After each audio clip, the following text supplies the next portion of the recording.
from the global resources of Veterans Media Services.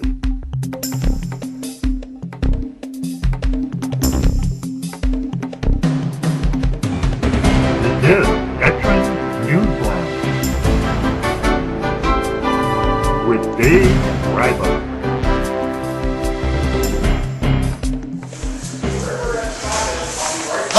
I'm here today with Bob Curry of the Dry Hooch organization. This is an organization dedicated to helping our veterans with post-traumatic stress disorder and other issues deal with the transition from military life to the civilian life. Bob, can you tell us a little bit about what's been going on here today?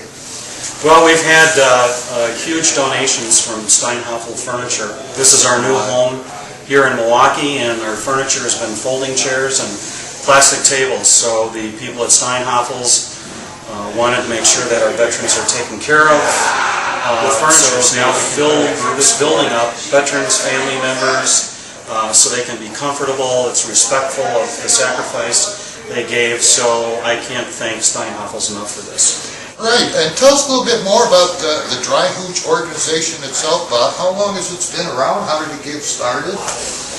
Well, I'll try to give you the short story. We had ideas of this back in 2003, 2004, when the new wars broke out. And it was Vietnam vets in treatment for PTSD, alcoholism, etc. And because we knew the problems of our generation, the number of suicides, the number of divorces, etc., that just went on. So we formed together the Dry Hooch, hooch being a place that you live in Vietnam or Afghanistan, and dry meaning no alcohol, because severe PTSD and alcohol is 80% correlated. So if you have severe PTSD, addiction is a likely way to try to take care of that. So our goal was to help our newest generation of brothers and sisters. So we actively started a year and a half ago after fighting the VA from selling off some of their grounds. We thought, okay, we met with the mental health people at the VA on what their view was, and from there put together the Dry Hooch. So it's actively been worked on for a year and a half. We got a grant from the medical college to help us do outreach, and now we finally have a home that vets or family members can come to and work with other veterans on issues. Yeah, that brings me to the next question, Bob. What kind of programs do you offer to the veterans? The basic programs are peer-to-peer.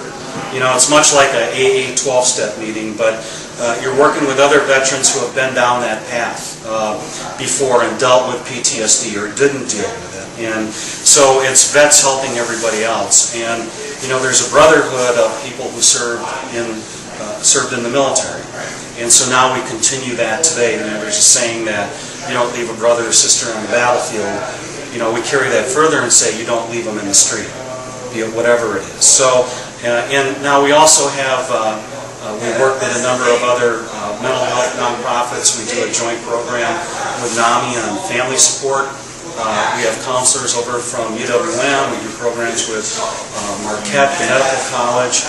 And one of our board members is Dr. Bernstein, who headed the PTSD group at the VA until he retired a couple years ago. So we can do one-on-ones. Murray can meet with patients if they need more traditional care. And of course, today everything is just starting to come together. We saw the furniture coming in, the folks helping you out from Steinhoffel there with the furniture and stuff. When do you plan on having things up and running? And are you going to be like a full-service organization where you're open most of the time? Or Well, you know, we're going to take it a step at a time. You know, we're still fairly young, a year and a half old, so, you know, we have the traditional concerns of budgets and applying for grants and those kinds of things. But we want to open in a couple of weeks upstairs. We have some groups. The family group is the first and third Wednesday evening. So anybody who has a spouse and in the military that may be experiencing problems. The downstairs we want to turn into a coffee house, and not just for the sake of a coffee house, but a social place. So if a vet maybe thinks he or she needs help, but they're not real sure, they're not going to go to the VA and just try them out. But they can come here and have a cup of coffee, talk to some other vets, and then see, and they always know that they can leave, you know, but here they can sit down and talk and maybe it makes sense. So the downstairs will probably take a couple months to renovate that. Sure, it's Dirk Stallman, S-T-A-L-L-M-A-N-N. My first name is Dirk, D-I-R-K. I'm the marketing director of the sign office. Okay. Why? It's the right thing to do. It's the right thing to do to help our veterans when they're coming back. We have family members who have children who are serving right now overseas. We have retired veterans who are on our staff working for us, and also to be a good community steward. I mean, we're part of this community, and we think it's the right thing to do to help when we can. What all is going in there? I keep seeing them bringing stuff out of the... Yeah, we have a host of things that are going in. It's approximately well over $5,000 worth of furniture. Everything we can do to make this facility feel more like home. Maybe less like a government institution. That's one of the things that we've really tried to do. Bring some dignity and bring some warmth maybe to the space. I mean, this is a home, and that's how we look at it. We're helping it become a home. All right, thanks for joining us today, Bob. We appreciate having you on the show. Okay, thank you very much. Thank you. And now let's go and take a look at some of the activity that happened here this morning.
Reporting for Veterans Newsline, Milwaukee.